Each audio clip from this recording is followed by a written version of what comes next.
I'm stunned. I mean, stunned again by the media's cowardice, its refusal to tell you what's really going on, particularly when it threatens your freedom, particularly when it involves Islam.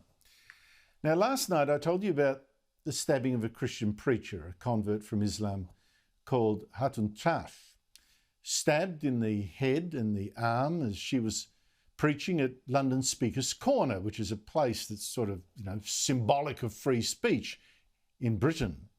Now, she's very lucky to be alive. If you take a closer look at the attack is in the background of this other video. It shows how incredibly violent it was. She's lucky 1 inch either way. She could have been dead.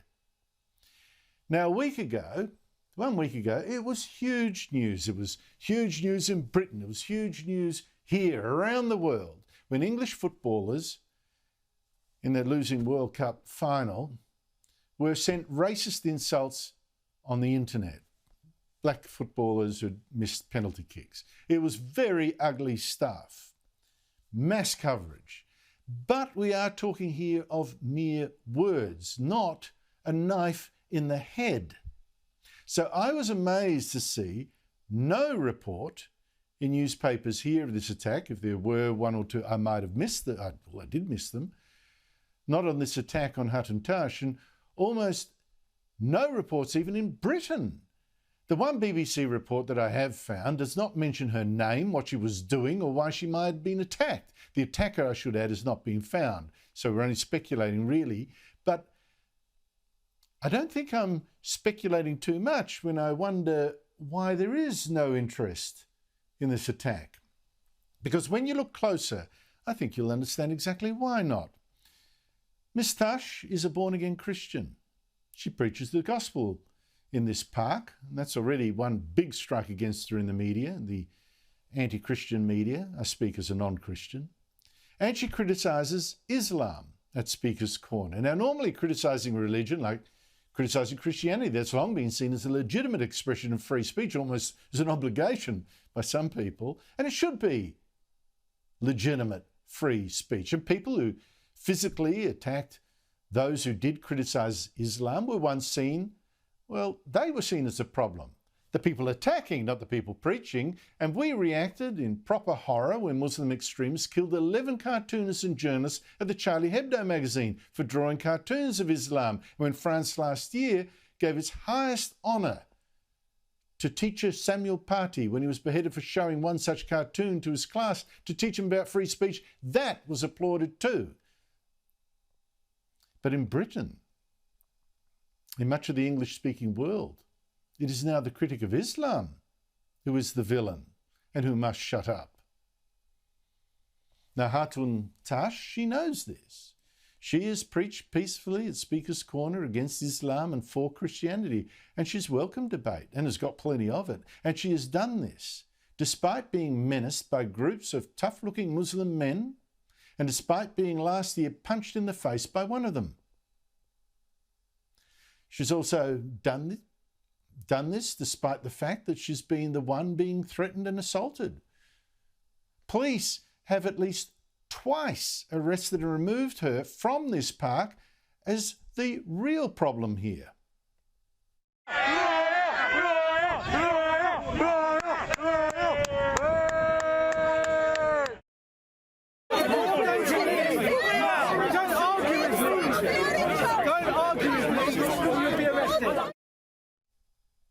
Police even told the men menacing her that they weren't the problem, she was.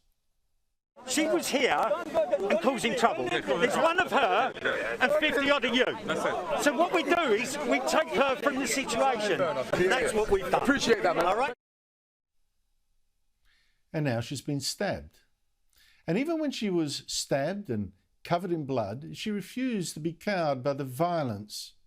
Not as cowed as the police are who failed to protect her, and the journalists are who refused to report on her assault or her words afterwards. Cutting people's arms is not going to help you. Muslim people, you know how much it hurts when you run away from Lord Jesus Christ. It's not about the blood on my hand. Joining me is someone who's written about this case, Mark Dury, an author, an Anglican minister, and an expert on the Quran, as well as a senior research fellow at the Arthur Jeffrey Centre for the Study of Islam at the Melbourne School of Theology. Mark, it's great to catch up with you again. Now, we do not know for sure if this latest attack on Hatun Tash was by a Muslim, but why has she been such a target of so much violence and intimidation? Why not just, live and let speak? Well, she's absolutely fearless in challenging Islam and preaching Christianity in that context. And there's a principle in Islam that you should shut down opposition. You should, as it were, with your hand, stop someone from speaking. Not all Muslims are guided by that, but it's a strong thread in Islamic thought that it's not enough to just win the argument. You should shut the person up as well. Is that actually in the Quran?